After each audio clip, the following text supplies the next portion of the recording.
Apprendre Snap avec OSAPCase. Reprenons nos deux scripts de la vidéo script en parallèle basique.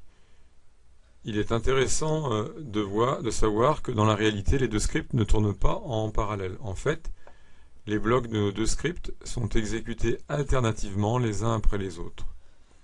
Le bloc attendre du premier script est exécuté par exemple en premier, puis le bloc avancer de 10 du deuxième script, puis le bloc costume suivant du premier script, puis le bloc rebondir si le bord est atteint du deuxième, et ainsi de suite. On dit que l'exécution des blocs des deux scripts est entrelacée, ce qui donne l'impression qu'ils tournent en même temps. Passons à un point important auquel on peut être confronté lors d'exécution de scripts en parallèle. Ici, nous disposons d'un script permettant de déplacer la balle automatiquement et de gérer le rebond sur les bords. Le deuxième script, lui, ne fait que tester quand la balle touche le bord pour faire un traitement particulier à ce moment-là, peu importe lequel.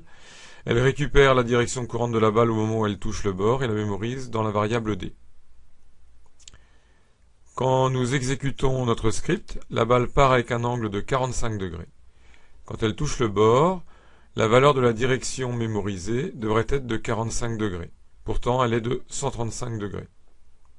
Cela vient du fait qu'au moment où l'on teste la condition, si bord touché dans le deuxième script, le premier script continue à bouger la balle et gère le rebond. Du coup, on se retrouve avec une direction après rebond.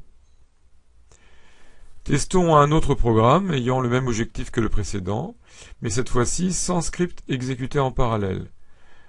Nous voyons bien ici que la valeur de direction mémorisée est correcte, car comme l'exécution du script est séquentielle, les blocs sont exécutés les uns après les autres. La gestion du rebond se fait donc après. Le mode d'exécution des scripts en parallèle est réellement très intéressant, mais il est important de bien comprendre son mode de fonctionnement pour adapter si besoin à l'écriture des programmes.